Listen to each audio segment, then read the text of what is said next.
আসসালামু আলাইকুম প্রিয় অষ্টম শ্রেণীর শিক্ষার্থীরা, তোমাদের বার্ষিক পরীক্ষার ইংরেজি একটি প্রশ্ন আমাদের হাতে এসেছে। তো এখানে দেখো, তোমাদের বার্ষিক পরীক্ষার সময় থাকবে 3 ঘন্টা এবং মার্ক থাকবে 100 নম্বর এবং পার্ট এ রিডিং 25 মার্ক। হ্যাঁ, তোমাদের প্রথমে রিডিং অংশ থেকে 25 মার্ক দেওয়া হবে। প্রথমে দেখো, read the following story and answer the questions that follow. নিম্নলিখিত গল্প পড়ো এবং নিম্নলিখিত প্রশ্নের উত্তর দাও। এখানে একটি গল্প আছে, ভিজিটিং এ ভিলেজ ফেয়ার। তো গ্রাম পরিদর্শন নিয়ে গল্পটা। এই গল্পটাও খুব ভালোভাবে মনোযোগ সহকারে পড়ে নিও। পড়ার পর তোমাদের কিছু সঠিক উত্তর থাকবে নিচে। এখানে দেখো, a choose the best answer from the alternatives. বিকল্প থেকে সেরা উত্তরগুলো বেছে নাও। তারপর এখানে সঠিক উত্তর এবং সঠিক উত্তরে 4টি করে অপশন থাকবে, সেগুলো থেকে তোমাদের উত্তরগুলো বেছে নিতে হবে। এভাবে তোমাদের 5টি উত্তর দিতে হবে। তারপর দেখো, 5টি উত্তর দেওয়ার পর তোমাদের বি পার্ট, বিতে থাকবে right answer to the following question. নিচের প্রশ্নগুলোর উত্তর দাও। ঠিক উপরের পেসেজটা পড়ে এই পেসেজ থেকেই তোমাদের উত্তরগুলো সংগ্রহ করে নিতে হবে। তারপর দেখো, 5টি প্রশ্নের উত্তর দেওয়ার পর আরেকটি পেসেজ থাকবে 2 নম্বরে, read the Irish folk tail and answer the questions that follow.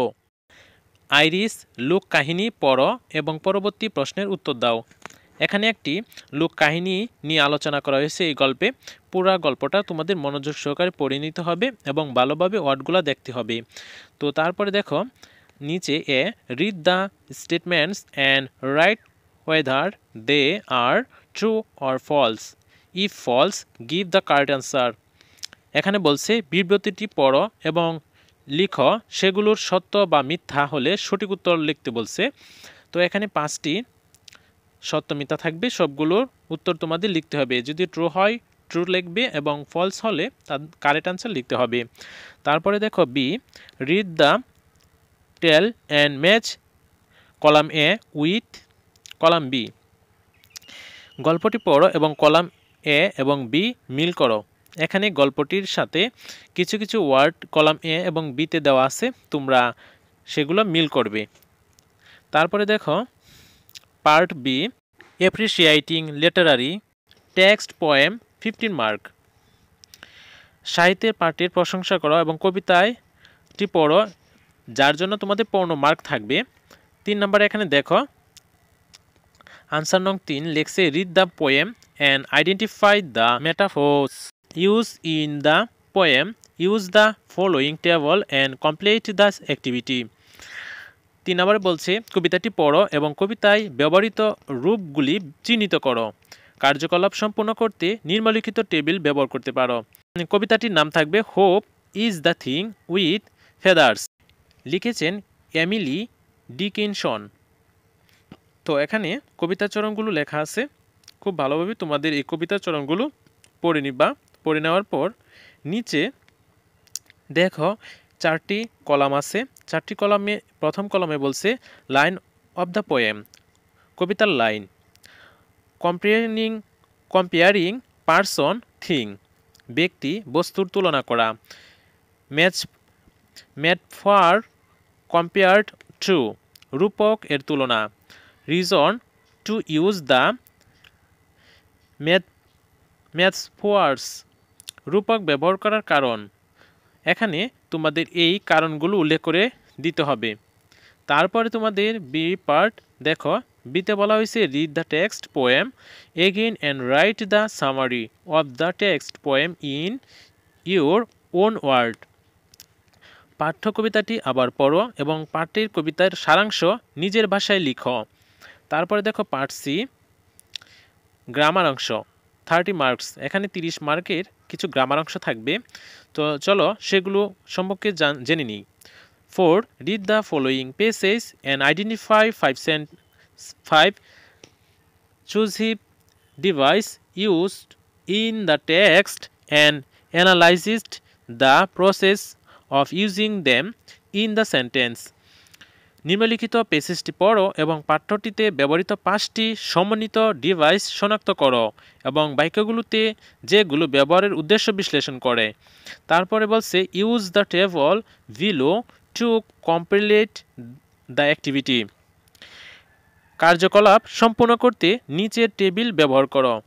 এখানে দেখো একটি অনুচ্ছেদ দেওয়া আছে, তো এই অনুচ্ছেদটি ভালোভাবে পড়ে নিতে হবে তোমাদের। এখানে দেখো একটি পেসেজ দেওয়া আছে, এই পেসেজটি খুব ভালোভাবে পড়ে নিতে হবে। তারপর এ কলাম এবং বি কলাম, দুইটি কলাম থাকবে।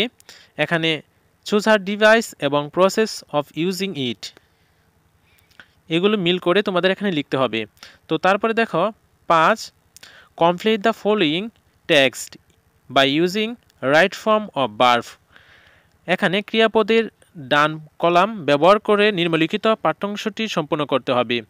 এখানে অনেকগুলো রাইট ফর্ম অর ভার্ব আছে, এগুলো এই ফাঁকা গড় শূন্যস্থানে তোমাদের চেঞ্জ করে বসাতে হবে।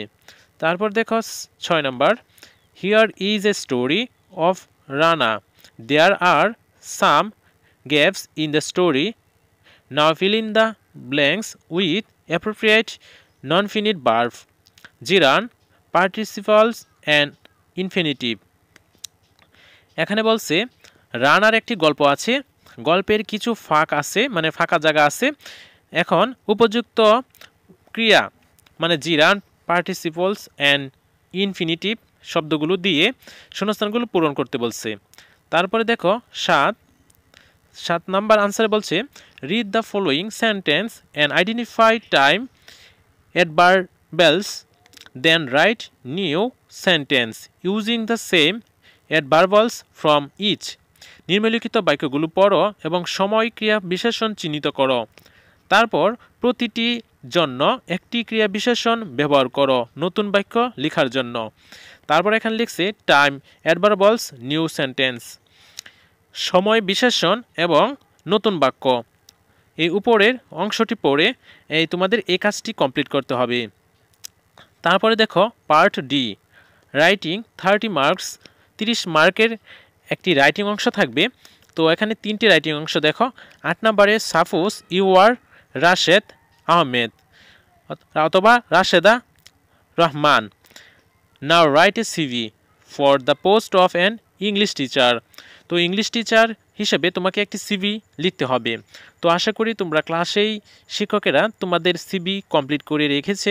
তো সিভি কমপ্লিট করে রাখলে তোমরা খুব ভালোভাবে এই সিভিটি পড়ে নিও পরীক্ষায় আনসার করার জন্য খুব ভালোভাবে। তো 9 নম্বরে দেখো write a paragraph on winter morning in 150 words.